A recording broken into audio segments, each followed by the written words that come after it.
والعاقبۃ للمتقین والصلاة والسلام علی رسولہ محمد وعلی آلہ واصحابہ وأہل بیتہ وازواجہ وذریاتہ اجمعین، اما بعد، اعوذ باللہ من الشیطان الرجیم، بسم اللہ الرحمن الرحیم۔ الا ان اولیاء اللہ لا خوف علیہم ولا هم یحزنون الذین آمنوا وکانوا یتقون لهم البشری فی الحیاۃ الدنیا وفی الآخرہ لا تبدیل لکلمات اللہ آمنت باللہ صدق اللہ العظیم ان اللہ وملائکتہ یصلون علی النبی یا ایھا الذین آمنوا صلوا علیہ وسلموا تسلیما۔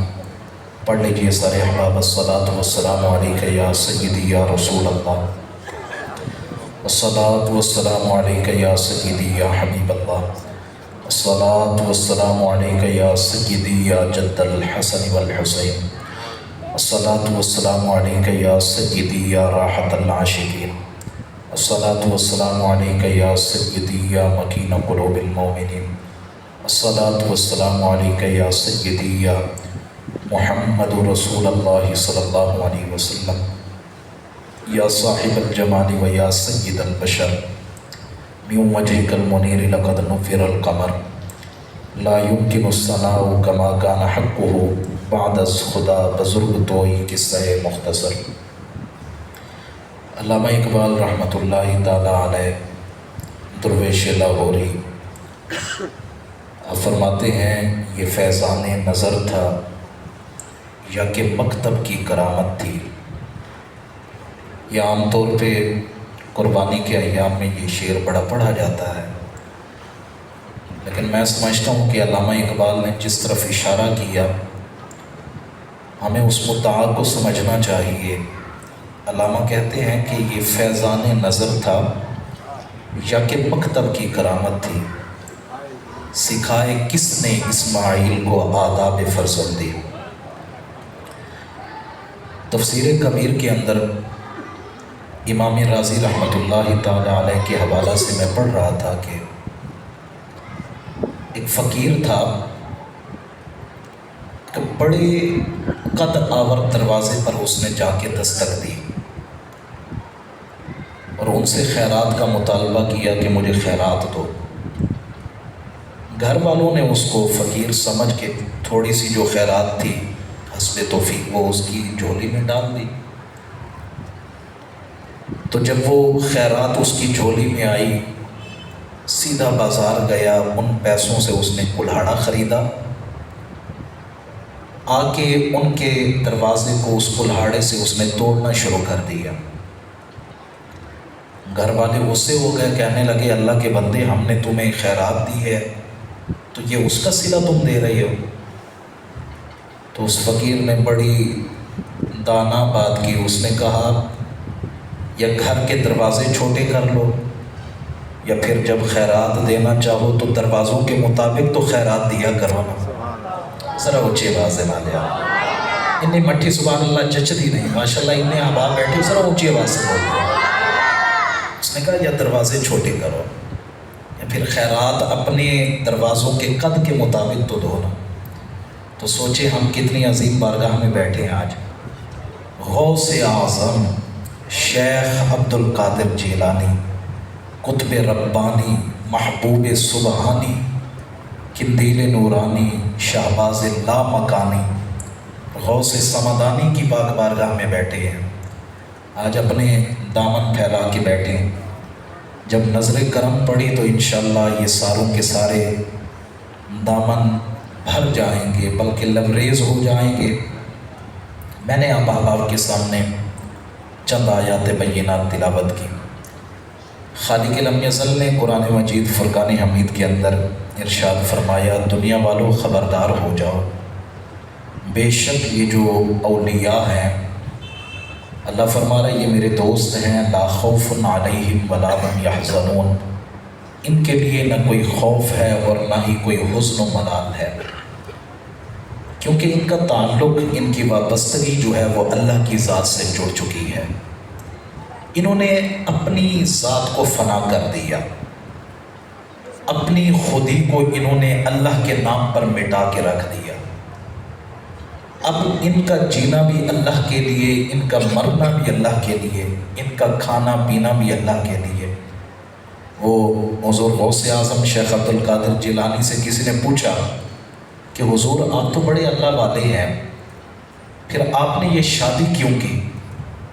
تو سیدی غوث اعظم نے ارشاد فرمایا کہ میں تو شادی نہیں کرنا چاہتا تھا، کیونکہ میرے معمولات عبادت میں شادی کی وجہ سے تبدیلیاں پیدا ہوئی، میں نہیں کرنا چاہتا تھا، لیکن کیا کروں، جب میں نے یہ ٹھان لیا کہ میں نے عقد کوئی نہیں کرنا، تو مجھے خود مصطفیٰ کریم علیہ السلام نے آ کے فرمایا عبد القادر تو بھول گیا کہ میری سنت کس کو کہتے ہیں؟ سبحان اللہ۔ شادی کرنا یہ میری سنت ہے، اور میری سنت پر عمل کرنا ہر ولی کے لیے ضروری ہے، تو تمہیں شادی کرنی ہوگی۔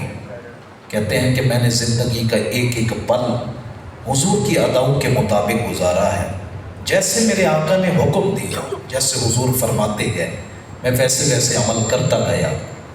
ان کو یہ مقام اور یہ رفعتیں، یہ فضیلتیں ایسے میسر نہیں آئیں۔ میں علامہ اقبال کا یہ شعر پڑھا کرتا ہوں، اکثر مواقع پر میری بات جب نکلتی ہے تو اس کا کوئی نہ کوئی راستہ اس شعر تک جا پہنچتا ہے کہ علامہ کہتے ہیں خودی کو کر بلند اتنا کہ ہر تقدیر سے پہلے خدا بندے سے خود پوچھے بتا تیری رضا کیا ہے۔ اور اس مقام پر فیض تھے غوث اعظم شیخ عبد القادر جیلانی۔ اس مقام پر آپ کو اللہ نے فیض فرمایا تھا، وہ کیوں؟ کیونکہ ان کی نسبتیں اور ان کی ساری محبتیں جو ہیں وہ جڑ چکی تھی ذات مصطفیٰ صلی اللہ علیہ وسلم سے۔ اب ان کا زندگی کا ایک ایک پل حضور کی نسبت سے جڑا ہوا تھا۔ سرکار علیہ الصلوۃ والسلام نے بچپن کیسا گزارا، غوث اعظم نے ویسا ہی گزارا۔ انہوں نے کوشش کی اپنے آپ کو بدلنے کی۔ اب ہمارے یہاں کیا ہوتا ہے، میں عام طور پہ یہ چیزیں نوٹ کرتا رہتا ہوں کہ ہم بچوں کی تربیت کس انداز میں کرتے ہیں، کہ ہماری مائیں بہنیں آج کل جب اپنے بچوں کو دودھ پلاتی ہیں، گود میں اپنے بچے کو بھی لے کے بیٹھی ہیں، سامنے ٹی وی ڈرامے بھی چل رہے ہیں، پھر ہم کہتے ہیں ہمارے بچے بھائی ہمارے وفادار کیوں نہیں ہیں، ہم کہتے ہیں ہمارے بچے با ادب کیوں نہیں ہیں۔ ہم اپنے بچوں کے سامنے جھوٹ بھی بولتے ہیں، اپنے بچوں کے سامنے غلط بیانیاں بھی کرتے ہیں، ہم اپنے بچوں کو گالیاں دینا بھی سکھاتے ہیں، اور پھر ہم ان کی تربیت پر بعض اوقات بڑے پریشان ہوتے ہیں۔ ماجرا کیا ہے آخر؟ کیوں کر بچوں کا یہ انداز زندگی بدلا ہوا ہے؟ اور پھر یہ بھی کہتے ہوئے نظر آتے ہیں ہم نے تو ایسی تربیت کوئی نہیں کی، ہم نے اپنے بچوں کو کبھی نہیں کہا کہ بھائی تم جھوٹ بولو۔ میں نے کہا زبان سے بولنا ضروری نہیں ہوتا، آپ نے جب جھوٹ بولا اس کے سامنے، کیا یہ نہیں ہوتا کہ کوئی قرض دار گھر کے باہر آ جائے، ہم نہیں کہتے بچے کو کہ جا کے اس سے کہو کہ ابا جی گھر میں نہیں ہے؟ کیا اگر کوئی ہمارا ملنے والا آ جائے ہم بچے کو اپنے طرز عمل سے نہیں بتا رہے؟ اور دوسری طرف شیخ عبد القادر جیلانی رحمۃ اللہ تعالی علیہ کا طرز عمل کیا تھا کہ ماں نے عمل سے بتایا کہ بیٹا زندگی میں کبھی جھوٹ نہیں بولنا۔ آپ کے والد حضرت ابو موسیٰ صالح محمد جنگی دوست آپ کی حیات طیبہ کیوں کر کس انداز میں گزری، آپ نے اس حوالے سے علماء کرام سے یقیناً سنا، میں اس طرف نہیں جانا چاہتا، لیکن اشارتاً عرض کرنا چاہتا ہوں کہ کیا آپ نے نہیں سنا کہ صرف ایک سیب بخشش کروانے کے لیے کتنا عرصہ آپ نے ایک شخص کی نوکری کرنے کے اندر گزار دیا، صرف اس لیے کہ یہ سیب بہتا ہوا آیا تھا اور میں نے اس کو اٹھا کے کھا لیا، کیا خبر یہ کس کا تھا؟ اور جب پہنچے اس باغ تک، اس کے باغ والے سے جا کے کہتے ہیں مہربانی کر مجھے معاف کرنا۔ اس نے کہا معافی تو ایک صورت میں ملے گی کہ میرے باغ کی باغبانی کرو۔ کہا میں باغبانی کرنے کے لیے بھی تیار ہوں، لیکن مہربانی کر مجھے معاف کر۔ میں کہتا ہوں ہم 11ویں بھی مناتے ہیں، کھیر بھی پکاتے ہیں، لنگر بھی تقسیم کرتے ہیں، یہ 11ویں نہیں، سب سے بڑی 11ویں یہ ہے کہ ہم یہ سوچیں کہ ہمارے غوث اعظم نے اپنی زندگی کس طرح گزاری ہے۔ میں سمجھتا ہوں سب سے بڑی 11ویں اس چیز کا نام ہے اپنے آپ کو کردار غوث اعظم کے مطابق ڈھال لینا۔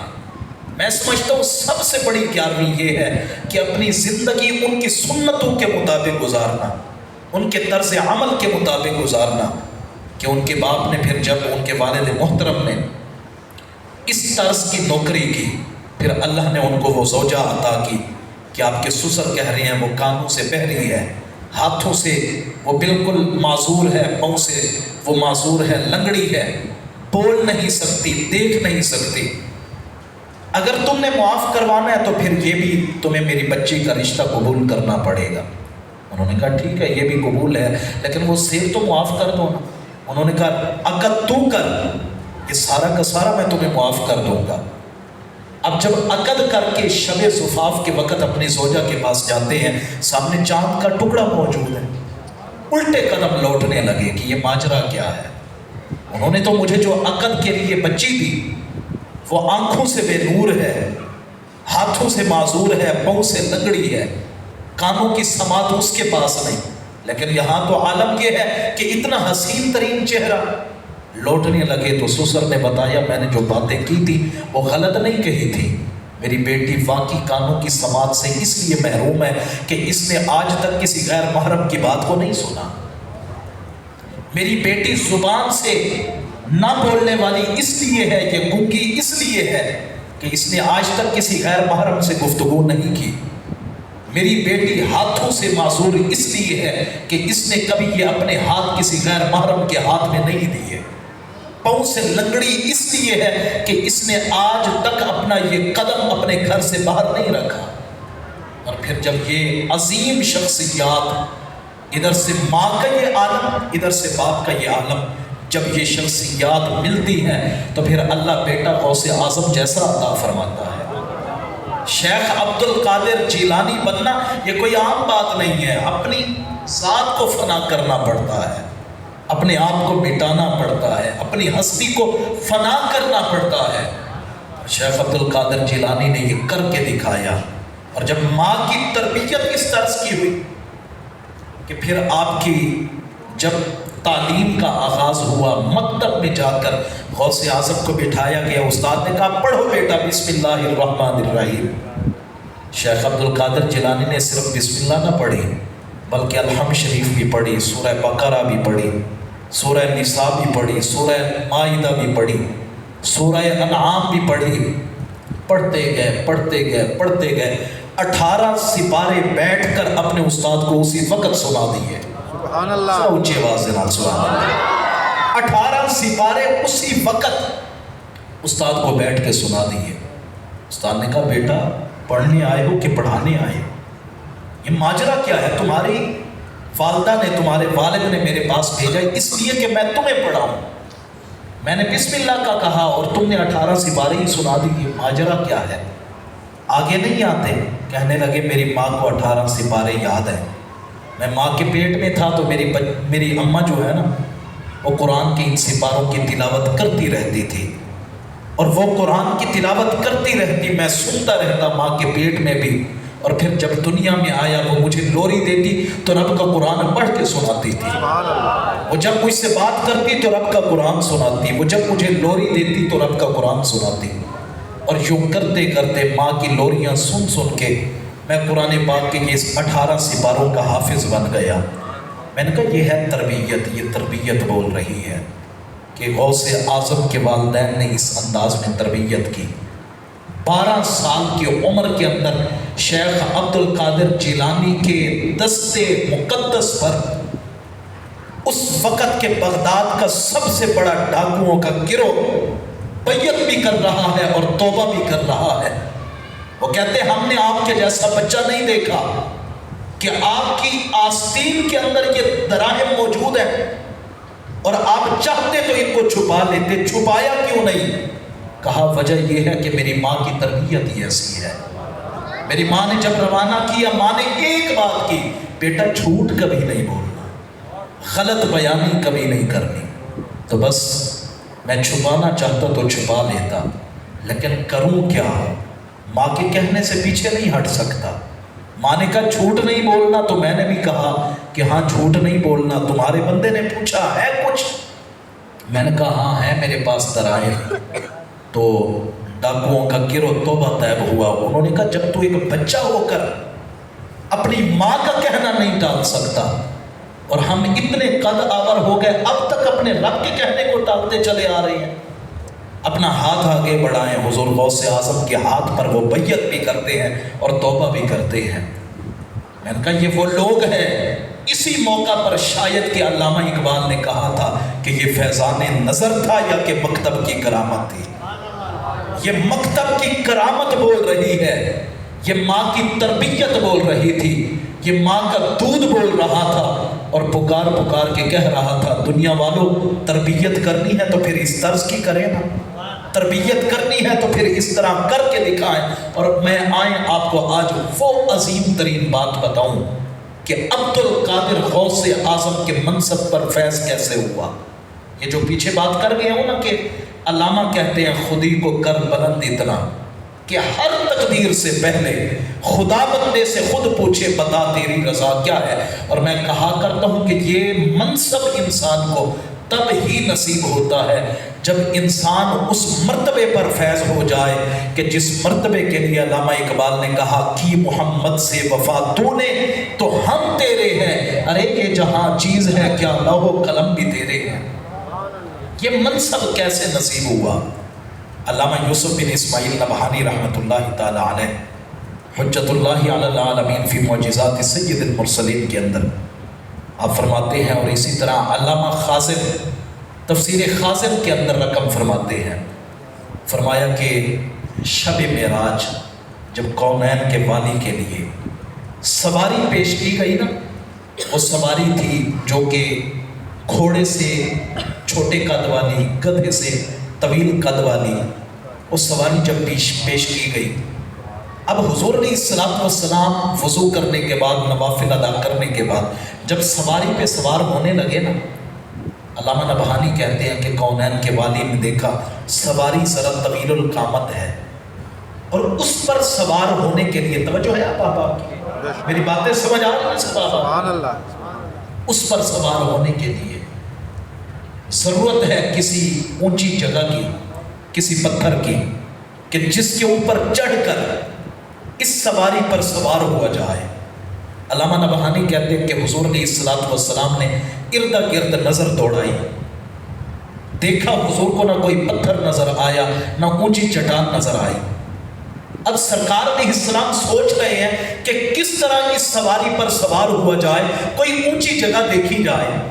علامہ نبہانی کہتے ہیں سیدی شیخ عبد القادر جیلانی رحمۃ اللہ تعالی علیہ کی روح مبارکہ حضور کی بارگاہ رحمت میں اس انداز میں حاضر ہوئی کہ گھٹنے بھی زمین پر ٹیکے ہوئے ہیں، ہاتھ بھی زمین پر ٹیکے ہوئے ہیں، اور حضور سے کہتے ہیں حضور یہاں قدم رکھے نا۔ سبحان اللہ۔ اور یار حجے بھی چپ ہو تو صحیح، نہیں اس طرح مزہ نہیں آنے والا، ذرا اونچی آواز سے کہہ دیں سبحان اللہ۔ حضور یہاں قدم رکھے نا، یہ میری گردن کس لیے ہے؟ یہ آپ کے لیے ہی تو بنائی ہے اللہ نے، یہاں قدم رکھے۔ علامہ نبہانی کہتے ہیں حضور علیہ الصلوۃ والسلام نے عبد القادر کی گردن پہ قدم رکھا اور سوار ہوئے سواری پر۔ پھر یہ عطا تو ایسی ہے نا کہ اللہ نے یہ خزانے حضور کے ہاتھ میں دیے ہیں، یہ خزانوں کی کنجیاں ہی حضور کے ہاتھ میں ہیں۔ تو اللہ کے پاک نبی علیہ الصلوۃ والسلام جب سوار ہو گئے، سرکار علیہ الصلوۃ والسلام نے فرمایا عبد القادر تم نے میرے قدم کے لیے اپنی گردن کا انتخاب کیا، اپنی گردن کو جھکایا، اب جاؤ یہ مصطفیٰ کی عطا ہے، قیامت تک کوئی ولی تب تک ولی بن نہیں پائے گا جب تک تیرے قدم کو اپنی گردن پر تسلیم نہیں کر لے گا۔ سبحان اللہ۔ ہر بار آپ کو کہنا پڑتا ہے اونچی آواز سے کہہ دیں سبحان اللہ۔ تیرے قدم کو جب تک اپنی گردن پہ تسلیم نہیں کرے گا تب تک اللہ اس کو ولایت کا منصب نہیں عطا کرے گا۔ یہ سارے مناصب کی خیرات اب جو بٹ رہی ہے یہ غوث اعظم کے دربار سے بٹ رہی ہے۔ میں یہاں پڑھتا تھا اور یہاں پر الحمدللہ ایک سلسلہ تعلیم بھی بڑا اچھا تھا، اور ماشاءاللہ ہمارے پاکستان کے بڑے خوبصورت ادارے ہیں، یہاں پر ماشاءاللہ بڑی بہترین تعلیم دی جاتی ہے۔ لیکن مجھے ایک ذوق تھا شروع سے، بچپن سے ایک لگن تھی، میں چاہتا تھا کہ میں بھی جاؤں اور جا کے کچھ نہ کچھ فیضان غوث اعظم کا حاصل کر کے آؤں۔ بڑی لگن تھی، بڑی آرزو تھی، بس اسی لگن اور اسی آرزو میں، اسی تڑپ میں چلتے چلتے چلتے کوشش کرتا رہا، اور الحمدللہ یہ جب ملک پاکستان میں کرونا کی وبا پھیلی ہوئی تھی، بلکہ دیگر ممالک کے اندر بھی کرونا کی بڑی وبا پھیلی ہوئی تھی اور ہر طرف شہرہ تھا کہ بس لوگ مرتے جا رہے ہیں، ختم ہوتے جا رہے ہیں، میں بھی پہنچا پھر غوث اعظم کے دربار پرانوار پر۔ وہاں آپ کی بنائی ہوئی یونیورسٹی ہے جس کا نام مدینہ یونیورسٹی ہے، بغداد معلیٰ کے اندر، وہاں پر جا کے الحمدللہ داخلہ لیا۔ تقریباً سال ڈیڑھ سال کا عرصہ وہاں پر روزانہ تقریباً 5 وقت نماز کے لیے میں حاضر ہوتا تھا سیدی شیخ عبد القادر جیلانی رحمۃ اللہ تعالیٰ علیہ کے مزار پرانوار پر۔ 1.5 سال یا سال کے درمیان کا عرصہ میں آپ سے فیض یاب ہوتا رہا، بس یہ خیرات لیتا رہا میں۔ خدا کی قسم وہ انوار و تجلیات ہیں آپ کے مزار پرانوار پر کہ جو بھی مشکل لے کر گیا، جو بھی پریشانی آئی، میں پہنچا اور میں نے جا کے بس اتنا کہا، مولا یہ تیرا پیارا ہے، میں کچھ نہیں ہوں، میری کوئی اوقات نہیں، میں گنہگار سے بندہ ہوں، میں کیسے مانگوں تیری بارگاہ میں، میرا تو چہرہ ہی اس قابل نہیں، میری تو گفتگو ہی اس قابل نہیں، لیکن واسطہ دیکھ کس کا پیش کر رہا ہوں، کرم نوازی کر۔ اب یقین مانیں کہ وقت گزرنا تو مشکل ہو جاتا تھا، بس کچھ ہی لمحات کی بات ہوتی، خبر ملتی کہ اللہ نے وہ مشکل ہی ٹال دی ہے، جو آرزو کی ہے اللہ نے وہ آرزو پوری کر دی ہے۔ اور مجھے ان دنوں جو ہے نا، میں جن کے ذریعے وہاں پہنچا، مجھے ان سے احباب نے بتایا کہ آج کل مدینہ یونیورسٹی میں داخلے نہیں ہو رہے کیونکہ کرونا کی وبا پھیلی ہوئی ہے، اور خاص طور پہ جو اسلامی ممالک ہیں ان کو نشان زد کیا جا رہا ہے، نامزد کر کے پھر ان ممالک کو ٹارگٹ کیا جا رہا ہے، اس لیے آپ کو داخلہ نہیں ملے گا، آپ جا تو رہے ہیں، آپ ایسے پیسے بھر کے آ جائیں گے۔ میں نے کہا نہیں، یہ ہو ہی نہیں سکتا، میرا یہ عقیدہ تھا اور آج بھی یہ عقیدہ ہے۔ میں کہتا ہوں بندہ جائے اتنی بڑی بارگاہ میں اور دامن پھیلا کے جائے، یہ بارگاہیں وہ بارگاہیں نہیں جو دھتکار دیتی ہے۔ وہی بات کر رہا ہوں جو پہلے کر گیا امام راضی کی، کہ وہ فقیر کہہ رہا ہے یا اپنے دروازے چھوٹے کر لو یا پھر خیرات اتنی بڑی دو کہ پتہ لگے کتنے بڑے دروازے سے یہ خیرات ملی ہے۔ میں بھی پہنچا غوث اعظم کی بارگاہ میں سیدھا، میں پہلے یونیورسٹی میں نہیں گیا، سیدھا گیا حضور غوث اعظم کی بارگاہ میں۔ میں نے کہا حضور میں آیا کھڑا ہوں، میں تہی دامن ہوں، لوٹنے کے میرے پاس اسباب کوئی نہیں ہے، میں بالکل خالی دامن آیا کھڑا ہوں، میرے پاس کچھ بھی نہیں ہے، اب عطا کرنا ہے تو آپ نے ہی کرنا ہے، میں جا رہا ہوں۔ میں سمجھتا ہوں کہ آپ کی بارگاہ میں لا کر تو بالکل تصور ہی نہیں ہے، جیسے آپ کے نانا مصطفیٰ کریم علیہ السلام کی بارگاہ میں لا کا تصور نہیں تھا، بلکہ علماء فرماتے ہیں حضور کی زبان مبارکہ پر سوائے تشہد میں اشہد ان لا الہ الا اللہ کے کبھی حضور کی زبان سے لا کا جملہ نہیں سنا گیا۔ حضور جب بھی کچھ مانگا جاتا حضور عطا کرتے تھے۔ میں نے کہا حضور آپ بھی تو انہی کے شہزادے ہیں، سبحان اللہ، سبحان اللہ۔ ماں کی طرف سے حسنی، باپ کی طرف سے حسینی، کتنا بڑا منصب ہے۔ اور پھر حضور جن کو عطا کریں، غوث اعظم کا لقب جن کو حضور کی بارگاہ سے عطا کیا جائے۔ آپ کہتے ہیں کہ عالم یہ ہوا کہ ایک دن سیدی شیخ عبد القادر جیلانی، آپ خود فرماتے ہیں بہجت الاسرار کے اندر، اور اس بات کو یہ جو میں آپ کے سامنے عرض کرنے لگا ہوں، اس کو میرے جد امجد حضور شیخ الاسلامی والمسلمین شیخ شہاب الدین زکریا سہروردی رحمۃ اللہ تعالی علیہ نے عوارف المعارف کے اندر بھی رقم فرمایا۔ آپ کہتے ہیں کہ غوث اعظم کی بارگاہ میں نا ایک عورت آئی، آ کے کہنے لگی حضور میرا یہ چھوٹا سا بچہ ہے، آپ سے بڑی عقیدت رکھتا ہے، آپ سے بڑا پیار کرتا ہے، اور یہ آپ پر مر مٹا ہے، مہربانی کریں اس کو اپنی صحبت فیض میں بٹھائیں اور اس کو کچھ اپنے رنگ سے رنگ دے۔ غوث اعظم نے فرمایا یہ میرا درد چھوڑ کے تو نہیں جائے گا۔ فوائد الفواد کے اندر میں نے پڑھ رہا تھا کہ ایک شخص آیا حضور سیدی اپنا بزرگوں کے پاس آ کے کہنے لگا، حضور گنج شکر رحمۃ اللہ تعالیٰ علیہ کے پاس، اور آ کے کہنے لگا کہ مجھے آپ جو ہے نا بیعت فرمائیں۔ تو آپ نے فرمایا، بابا فرید الدین مسعود گنج شکر نے فرمایا ایک شرط پر تمہیں میں بیعت کروں گا، اور وہ شرط یہ ہے کہ جب یہ ہاتھ میرے ہاتھ میں دے دو نا، پھر کسی اور کے ہاتھ میں یہ ہاتھ نہیں دینا۔ اس نے کہا حضور یہ تو کوئی بات ہی نہیں ہے، جب یہ ہاتھ آپ کے ہاتھ میں دے دیا پھر تو بنتا ہی نہیں ہے کسی اور کے ہاتھ میں ہاتھ دینا، میں کیوں کر دوں گا؟ آپ نے فرمایا پھر ہاتھ بڑھایا، آپ نے بیعت کیا۔ بیعت کرنے کے بعد بس کچھ ہی عرصہ گزرا، وہ شخص جا رہا تھا ایک دریا کی منڈیر پر چلتا ہوا، اس کا پاؤں پھسلا دریا کے اندر جا کے وہ دفن ہوا، اور ادھر سے وہ صدا لگانے لگا مدد کی۔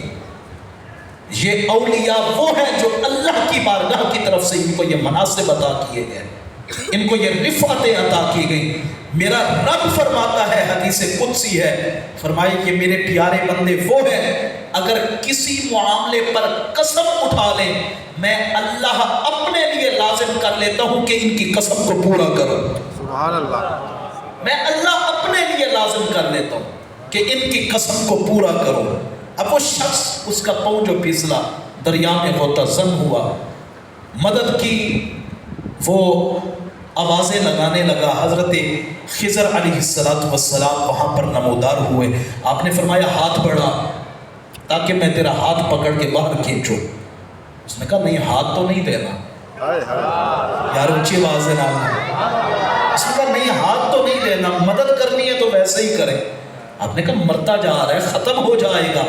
کہا مرشد سے وعدہ کیا تھا، مرشد سے کہا تھا، وعدہ کر چکا ہوں، یہ ہاتھ جب آپ کے ہاتھ میں دے لیا پھر کسی اور کے ہاتھ میں نہیں دے سکتا۔ خضر علیہ السلام کہنے لگے مجھے پہچانتا بھی ہے میں کون ہوں، دنیا مجھ سے ملنے کے لیے ترستی ہے، دعائیں کرتی ہے۔ اس نے کہا آپ جو بھی ہیں، لیکن میں سمجھتا ہوں میں نے جب مرشد سے کہہ دیا تو کہہ دیا، اب مرتا مر جاؤں گا لیکن کسی کے ہاتھ میں ہاتھ نہیں دوں گا۔ خضر علیہ السلام پہنچے بابا فرید الدین مسعود گنج شکر کی بارگاہ میں، فرمایا جلدی پہنچے، آپ کا مرید ڈوبنے لگا ہے، مرنے لگا ہے۔ حضرت بابا فرید الدین پہنچے، فرمایا ہاتھ بڑھا، اس نے ہاتھ آگے کیا، باہر نکالا، فرمایا اللہ کے بندے ہاتھ دے دیتے کیا ہو جاتا؟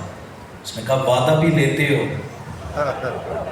کہتے بھی خود ہو، وعدے بھی خود لیتے ہو، اور پھر آگے سے کہتے بھی خود ہو کہ کسی کے ہاتھ میں دے دیتا۔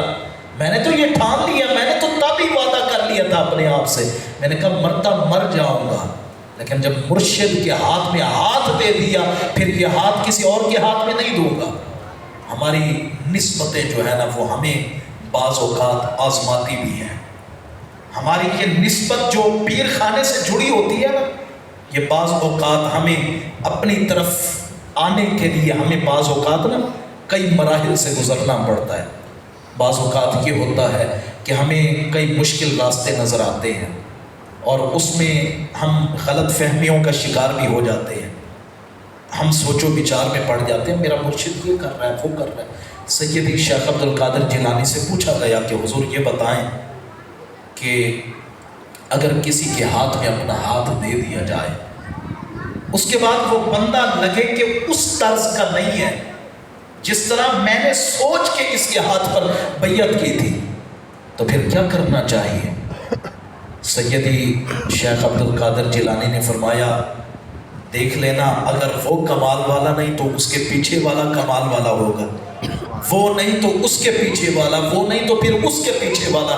چلو اگر کوئی بھی اس دوران تمہیں کمال والا نہ ملے، ان سب کے پیچھے تو میرا ہاتھ ہے نا، بس میرا ہاتھ جو ہے اسی کو ہی کافی سمجھ لینا۔ اب شیخ عبد القادر جیلانی کی بارگاہ میں آئی نا وہ عورت، کہنے لگی بٹھائیں اس کو اپنی صحبت فیض میں، تھوڑا سا رنگ اس کو بھی لگا دیں تاکہ میرا بچہ ہے کچھ آپ کی بارگاہ سے فیض پا جائے گا۔ اور جب یہ فیض آپ کی بارگاہ سے نصیب ہوگا تو پھر اس کو بھی عظمتیں نصیب ہو جائیں گی۔ شیخ عبد القادر جیلانی فرمانے لگے کہ اس کو بٹھاؤ، لیکن اس کو یہ سمجھا دینا کہ میری بارگاہ میں بیٹھنا کسی عام بچے کا کام نہیں ہے، اور تم بھی سمجھ لینا۔ اس نے کہا میں نے اپنی طرف سے اپنے بچے کو اپنی زندگی سے آگ کر دیا ہے، اب یہ آپ کا ہے اور آپ نے ہی سنبھالنا ہے۔ آپ نے فرمایا بٹھاؤ۔ اب آپ نے اس کو ریاضت کی بھٹی میں ڈالا، ریاضت کی بھٹی میں اس بچے کو چلانا شروع کیا۔ اب ریاضت کی بھٹی نے اپنا کام تو کرنا تھا، عرصہ دراز گزرا، ماں کی ممتا کو سکون نہ آیا۔ اس نے سوچا کیوں نہ ایک پل کے لیے اپنے بچے کو ہی دیکھا ہوں۔ اب وہ آئی، اس نے غوث اعظم سیدی شیخ عبد القادر جیلانی کے مدرسہ کے اندر قدم رکھا۔ اس نے سامنے دیکھا ہڈیوں کا ڈھانچہ بنا ہوا ہے بچہ، چہرے پر وہ پہلے والا انداز ہی نہیں ہے، وہ سرخی ہی نہیں ہے، کمزور نحیف لاغر سا بچہ۔ اس نے کہا بیٹا کیا بات ہے، تو کچھ کھاتا نہیں ہے؟ وہ کہنے لگا اماں جی کیا کروں، سوکھی روٹی کبھی کبھی مل جاتی ہے، کبھی سالن میسر آ جائے تو ٹھیک ہے، نہیں تو نمک پانی کے اندر ڈال کر تھوڑا سا اس کے ساتھ ہی کھانا کھا لیا کرتا ہوں۔ ماں اٹھی، پہلے تو بیٹے کو تلقین کی، صبر کی۔ جب گئی سیدی شیخ عبد القادر جیلانی کی بارگاہ رحمت میں تو وہاں پہنچی تو دیکھا مرغ مسلم سامنے پڑا ہے، شیخ عبد القادر جیلانی وہ تناول کر رہے ہیں۔ بعض لوگوں کو اچھا اس چیز سے بھی بڑی کوفت ہوتی ہے، کہتے ہیں یار یہ مولوی جو ہے نا، یہ مولوی، یہ پیر صاحب، یہ بڑی بڑی گاڑیوں پر چلتے ہیں، یہ بڑے بڑے کمالات ان کو کہاں سے حاصل ہو گیا؟ مولوی صاحب یہ لٹا پہن کے چلتے ہیں، یار یہ بننے سنورنے کے علاوہ ان کو کوئی کام ہی نہیں ہے، یہ کیا بات ہوئی؟ میں نے کہا یہ اللہ کی عطا ہے۔ اب دیکھیں نا کہ شیخ عبد القادر جیلانی کے سامنے وہ مرغ مسلم موجود ہے اور آپ بیٹھے وہ تناول کر رہے ہیں۔ ماں نے جب دیکھا، پہلے تو اس نے اپنے بیٹے کو ہی صبر کی تلقین کر دی۔ اس نے کہا فقیروں کے ڈیرے پہ رہے گا تو جیسے انہوں نے فقر والی زندگی گزارنی ہے تمہیں بھی تو گزارنی پڑے گی نا، وہ خود فقیر اور تو نے اس راستے کو خود چنا ہے، اس لیے اب مسئلہ تو یہ ہے نا کہ اس راستے کو چننے کے بعد جب تک منزل تک پہنچ نہیں جاتے تب تک قدم تو پیچھے نہیں ہٹا سکتے۔ اس لیے بیٹا برداشت کرو، صبر سے کام لو۔ بیٹے نے کہا ٹھیک ہے اماں جی، اگر آپ کہہ رہی ہیں تو میں صبر سے کام لوں گا۔ لیکن جب حضور غوث اعظم کو اس نے مرغ مسلم کھاتا ہوا دیکھا تو غصے میں آ گئے، کہنے لگی کمال کی بات ہے، آپ یہاں پر بیٹھے ہوئے انت تأکل لحما و ابنی خبز الشعیر، آپ یہاں بیٹھے ہوئے مرغ مسلم تناول کر رہے ہیں اور میرا بیٹا وہاں دال پر نمک پر گزارے کر رہا ہے، یہ کہاں کا انصاف ہے؟ میں آپ کے بچے کو دے گئی تھی امانت اور آپ نے امانت میں ہی خیانت کر دی، کم سے کم اتنا تو اس کو دینا جو آپ خود کھاتے ہیں وہ اس کو بھی کھلائے نا۔ سیدی شیخ عبد القادر جیلانی نے جب دیکھا کہ ممتا کی ماری ہوئی ماں کو میرے کوئی بھی دلائل اس کو سمجھا نہیں سکتے، کوئی بات کروں، کچھ عمل کر کے دکھاؤں، کوئی چیز اس کو نہیں سمجھا سکتی، تو آپ نے وہ دانشورانہ انداز اختیار کیا۔ وہ حضور کا فرمان ہے نا کہ ہر بندے کو اس کی عقل، اس کی سمجھ کے مطابق اس کے ساتھ پیش آؤ۔ تو شیخ عبد القادر جیلانی نے وہ جو مرغ مسلم کے سامنے ہڈیاں پڑی تھی نا ان کے اوپر ہاتھ پھیرا۔ طبقات ابن سعد کے اندر ہے، فرمایا کہ آپ نے ہاتھ پھیرا اور فرمایا قم باذن اللہ الذی یحیی العظام وہی رمیم، کھڑے ہو جاؤ اس اللہ کے حکم سے جو اللہ مردہ ہڈیوں کے اندر زندگی کو پیدا کرتا ہے، کھڑا ہو جا۔ بس یہ کہنے کی دیر تھی، وہ مرغ مسلم جو پہلے ہڈیوں کی صورت میں تھا زندہ بھی ہوا، اس کے اوپر پر بھی نکلے، جسمانی حالت میں نمودار ہوا اور اٹھ کے وہاں سے چل پڑا۔ بول دیں اگر سمجھ آئے، میرے نام پہ نہیں عبد القادر کے نام پہ ہی بولتے ہیں۔